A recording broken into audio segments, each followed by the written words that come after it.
Namaku Kazuki Arata, 19 tahun, mahasiswa baru jurusan seni rupa di Universitas Tokyo. Aku tinggal sendiri di apartemen kecil warisan kakekku di distrik Taito, tak jauh dari kampus. Hidupku cukup normal. Kuliah, gambar sketsa di Taman Ueno, main game, kadang bengong nonton anime. Aku juga nggak terlalu populer, tapi nggak juga penyendiri. Sebenarnya hari-hari gue tidak ada yang menarik. Namun setelah semester baru dimulai, aku mulai merasa janggal. Aku baru saja kenalan dengan teman-teman satu jurusan, termasuk Mina, cewek yang hobi fotografi analog dan tampaknya tertarik padaku. Malam itu, aku tidur nyenyak. Setelah capek berolahraga di gym, aku bermimpi. Dan di mimpiku, aku seperti merasakan sesuatu. Tapi anehnya sangat erotis dan sedikit aneh. Ku tatap wajah wanita dalam mimpi itu. Samar, tapi dia tersenyum. Seolah-olah aku orang yang dia tunggu.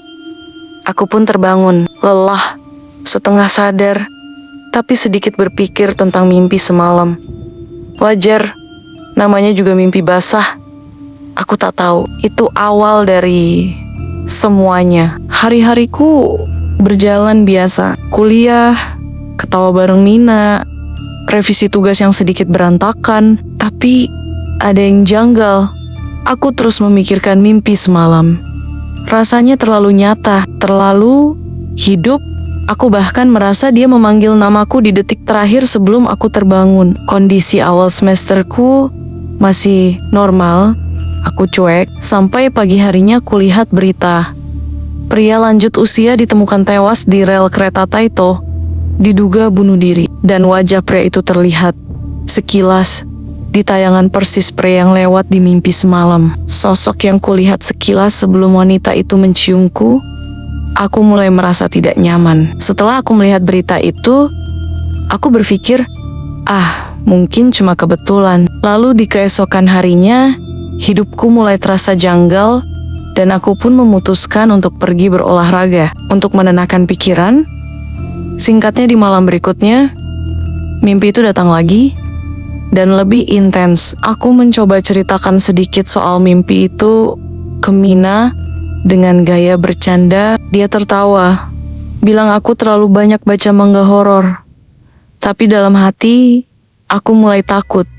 Malam berikutnya, aku mimpi lagi. Kali ini, aku berada di tengah padang bunga merah. Ada seorang gadis kecil berdiri di sana, memanggilku. Dia mencium pipiku. Dan saat aku balas menatap, wajahnya berubah. Jadi wajahku sendiri. Kondisi awal mulai memburuk. Aku bangun dengan napas terengah-engah, berkeringat, lemas. Lalu pagi itu, gadis kecil ditemukan tewas di taman bermain. Dugaan kecelakaan lalu lintas. Taman yang sama seperti di dalam mimpiku, bunga merah di berita itu. Sama persis, aku mulai panik. Apa yang terjadi setiap aku mimpi adalah sebuah hal yang nyata.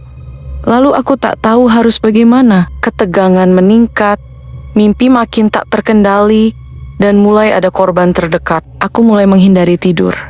Kupasang alarm tiap 15 menit, kuisi malamku dengan kopi, game horor, bahkan menulis jurnal mimpi. Tapi tubuhku menyerah. Dan ketika aku terlelap, aku mimpi lagi. Mimpi kali ini, aku berada di kamar putih polos. Seorang wanita cantik duduk di kursi rotan, mengenakan kimono merah. Ia menyentuh dadaku dan membisikkan sesuatu dalam bahasa Jepang kuno yang tak ku mengerti. Saat aku bangun, aku merasakan tangan di dadaku, dan tanda merah seperti bekas cakar muncul di kulitku. Singkat cerita, keesokan harinya, aku nekat mendatangi kuil tua dekat apartemen. Dulu kakek sering bawa aku ke sana. Aku berharap ada sesuatu. Seorang biksu tua menatapku lama. Tanpa aku bercerita, dia berkata, "Kau telah membuka pintu yang seharusnya tidak dibuka." Dalam mimpi, ada utusan yang menunggu. Malamnya, aku pingsan di depan kamar mandi. Dan saat sadar, aku melihat berita. Asisten dosen seni rupa Nakamura Sensei ditemukan tewas tenggelam di kamar mandi kampus. Dia muncul di mimpiku malam itu. Dia hanya berdiri diam, menangis, dan tubuhnya penuh air. Aku mulai sadar, ini bukan hanya tentang aku. Mimpiku menjalar. Mina melihatku dalam mimpi. Dan yang lebih aneh lagi, teman sekamarku di kelas seni, Takeda, bilang dia bermimpi aku menangis sambil berdiri di atas tumpukan jenazah. Aku terpikir dan mulai mencari catatan lama kakekku. Ia adalah penjaga kuil selama puluhan tahun. Dan aku ingat pernah diceritakan soal Kagami no Fukun, entitas cermin yang mencari tubuh manusia lewat mimpi erotis. Dalam jurnal kakek tertulis, jika kau dilepaskan dalam keinginan, mereka akan mengambil nyawa, dan bila terus berulang, tubuhmu akan jadi pintu mereka ke dunia nyata. Aku akhirnya memutuskan satu hal, tidak boleh mimpi basah lagi. Apapun caranya, bahkan jika harus menyakiti diri sendiri sebelum tidur, penetap dramatis. Namun malam itu, aku terlelap karena kelelahan. Dan aku bermimpi bukan sebagai diriku, tapi sebagai makhluk asing, hitam legam, menindih seseorang. Saat bangun, tanganku berlumur darah. Aku ketakutan. Aku memeriksa seluruh tubuh, darah itu sudah hilang. Tapi aku tahu, mimpi itu nyata. Aku merasakan kematian seseorang di tanganku.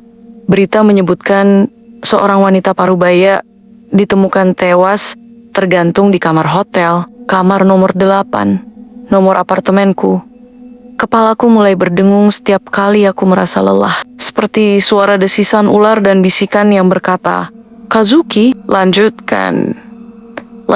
Aku kembali ke kuil tua dan menemui biksu yang dulu. Ia menolak melihatku, tapi aku paksa masuk.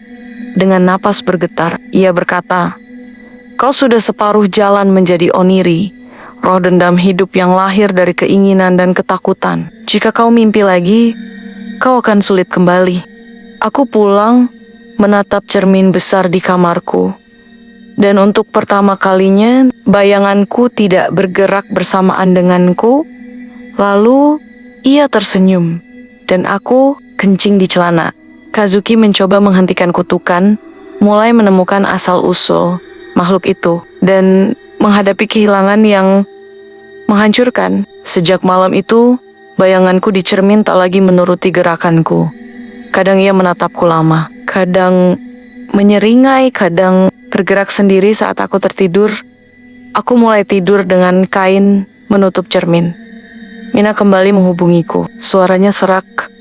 "Kazuki, aku mimpi kamu lagi. Tapi kali ini, kamu mencekik leherku." Aku makin kacau. Saat ke kampus, aku lihat teman-temanku menatapku aneh. Mereka mengira aku kerasukan. Dan jujur, aku juga merasa begitu. Di perpustakaan kampus, aku menemukan dokumen kuno dari era Edo. Ada catatan tentang Yum no Hebi, ular mimpi, roh kuno yang menyusup ke mimpi erotis laki-laki muda. Roh ini lahir dari cermin warisan keluarga bangsawan yang tercemar kutukan pembalasan. Korban utama adalah lelaki dengan keinginan tertahan. Saat pelepasan, roh mengambil nyawa sebagai imbalan. Aku merasa seperti bagian dari cerita itu. Di balik cermin kamarku, kutemukan goresan, "Terima kasih telah menjadi pintu kami." Aku marah, frustasi. Kenapa harus aku? Apa salahku? Aku coba buang cermin, tapi saat dilempar keluar jendela, cerminnya sudah kembali di dinding 5 menit kemudian. Aku bahkan mencoba menghancurkannya. Tapi palu justru memantul dan melukai tanganku sendiri. Aku marah, frustrasi. Kenapa harus aku? Apa salahku? Aku coba buang cermin, tapi saat dilempar keluar jendela, cerminnya sudah kembali di dinding 5 menit kemudian. Aku bahkan mencoba menghancurkannya, tapi palu justru memantul dan melukai tanganku sendiri. Aku mulai mendengar suara-suara, bukan cuma bisikan, tapi juga tangisan dan desahan. Setiap sudut kamarku jadi berisik saat malam. Saat aku mandi, aku seperti disentuh dari balik tirai. Saat tidur, Aku mimpi dalam mimpi. Mimpi yang tak bisa kuakhiri. Dalam mimpi itu, aku melihat Mina dan dia melahirkan bayi bermata hitam legam. Aku temui Mina dengan tubuh menggigil dan mata merah. Dia juga makin kurus. Kazuki, kamu harus jujur. Apa yang terjadi? Aku mulai melihat hal-hal yang seharusnya tidak ada. Aku ceritakan segalanya tentang mimpi, kematian, cermin, semuanya. Dan bukannya lari, dia menangis dan memelukku. Mina bergumam, aku juga pernah bermimpi, kamu mati, Kazuki. Tapi saat bangun, aku tetap mendengar detak jantungmu di dalam perutku. Aku tercekat, Mina hamil. Dan mimpiku bukan sekadar mimpi. Kami akhirnya ke dokter kandungan untuk memeriksa janin. Dokter bilang, kehamilan Mina baru 2 minggu, tapi janin di dalamnya bergerak aneh dan terlihat lebih besar dari seharusnya. Dokter bilang, ada yang tak biasa, struktur denyut jantungnya tidak normal. Tapi, tidak bisa dijelaskan medis. Kami kembali ke kuil, tapi kuil itu terbakar. Biksu tua ditemukan mati, tergantung di pohon belakangnya. Di tanah, tertulis dengan darah, kami sudah di sini. Tidak ada yang bisa menutup pintu sekarang. Mina mulai berdarah tanpa sebab, tapi janin di dalamnya tetap hidup. Aku mendengar suara dari perutnya. Ayah, kita akan bersama selamanya. Aku tak bisa tidur, karena suara janin Mina terus terdengar di kepalaku. Tapi tubuhku lelah, akhirnya aku pun tertidur. Dalam mimpiku malam itu, aku berada di danau hitam. Di sekelilingku, orang-orang mati yang kukenal, profesor, tukang nasi depan kampus, bahkan ayah Mina, mereka semua menatapku sambil menangis. Di tengah danau, sosok wanita berkebaya merah muncul. Wajahnya kini jelas itu wajahku, tapi versi wanita. Ia mendekat dan berkata, aku lahir dari keinginanmu, tapi kini aku lebih dari itu. Aku adalah keabadian dalam bentuk tubuhmu. Aku terbangun dan muntah darah. Di kamarku, cermin itu pecah, tapi dari dalamnya keluar uap hitam dan suara tangisan bayi. Terdengar suara dering HP.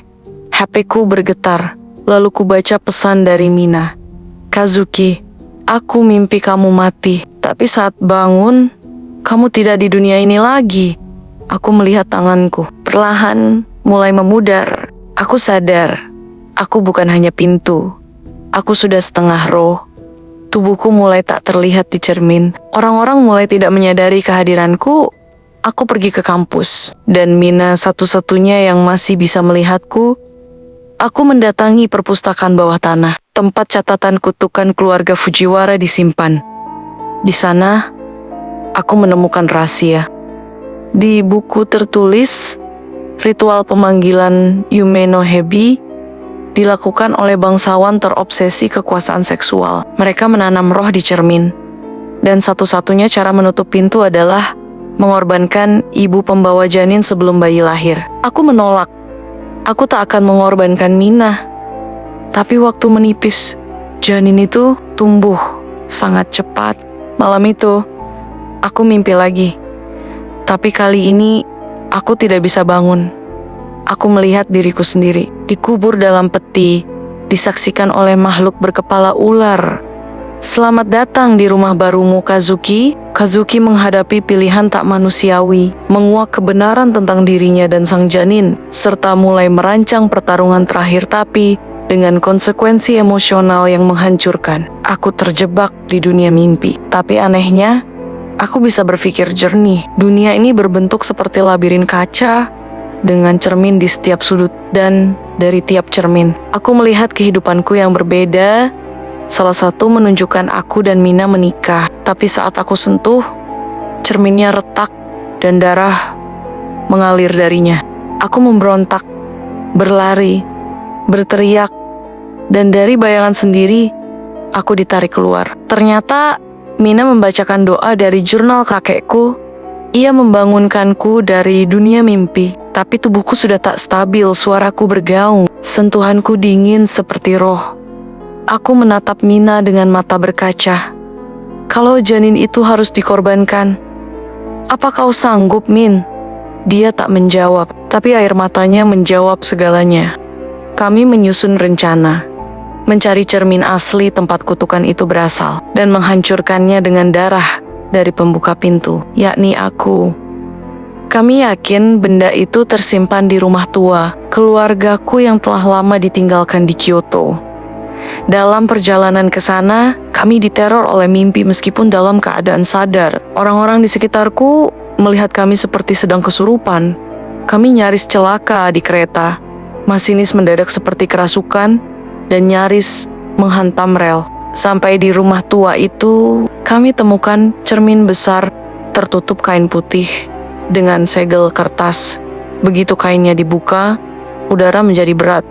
Dan dari cermin itu keluar aku versi lebih tua dengan wajah penuh luka.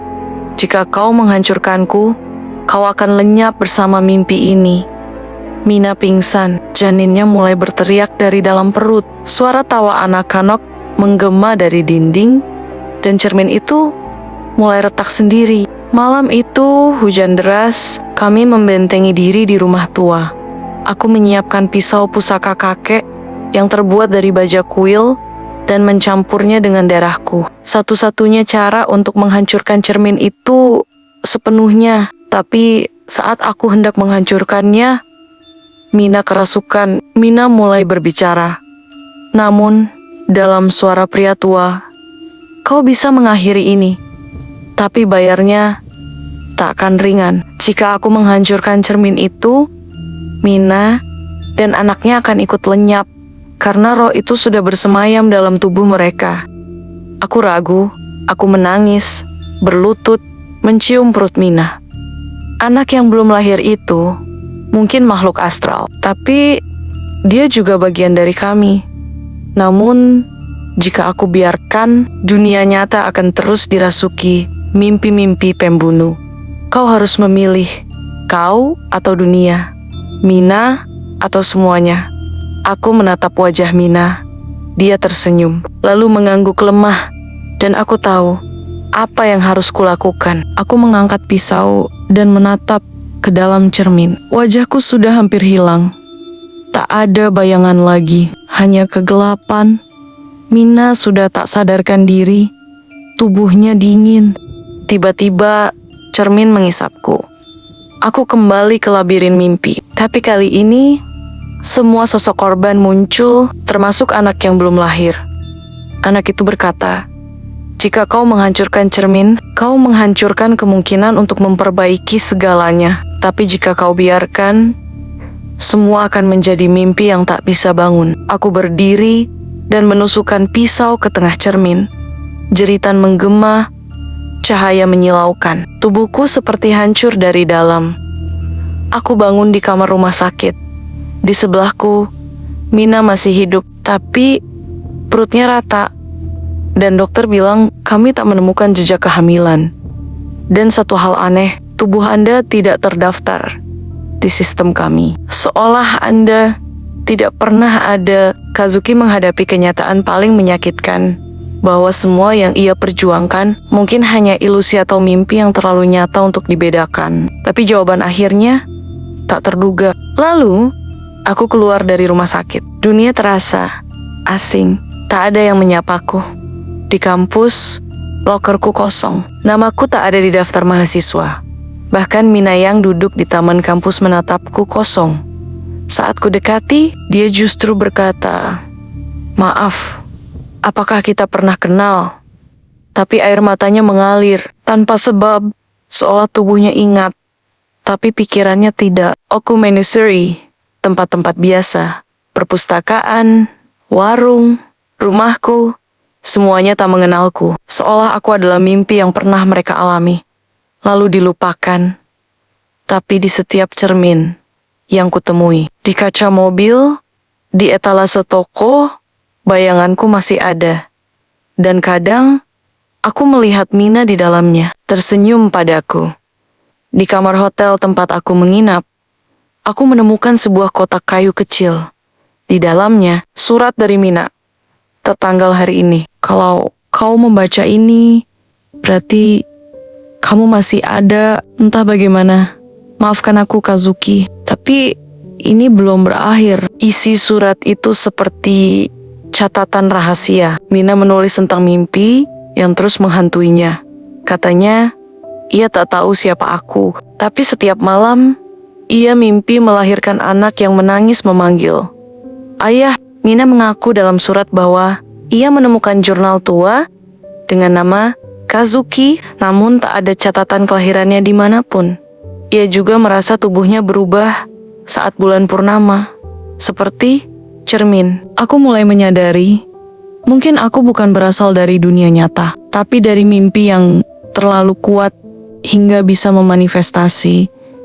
Aku adalah hasil dari ritual keluarga, roh yang gagal menjadi manusia, tapi berhasil mencintai. Aku berdiri di depan cermin besar di hotel, dan untuk pertama kalinya, aku bisa melihat Mina di sisi lain. Dia menatapku dan berkata dengan bibir yang tak bersuara, "Temui aku cari tahu tentang lokasi cermin tua yang menjadi asal semua ini." Ternyata, pecahannya disimpan di museum kota kecil dekat desa kelahiran ayahku.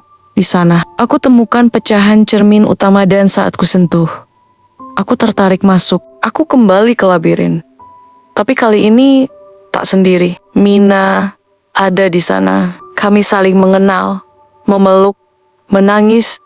Untuk bisa bersama Mina, aku harus memilih. Tinggal di dunia nyata dan dilupakan semua orang, termasuk Mina. Tinggal di dunia mimpi. Bersama Mina tapi. Jadi bayangan dalam cermin selamanya, aku genggam tangan Mina.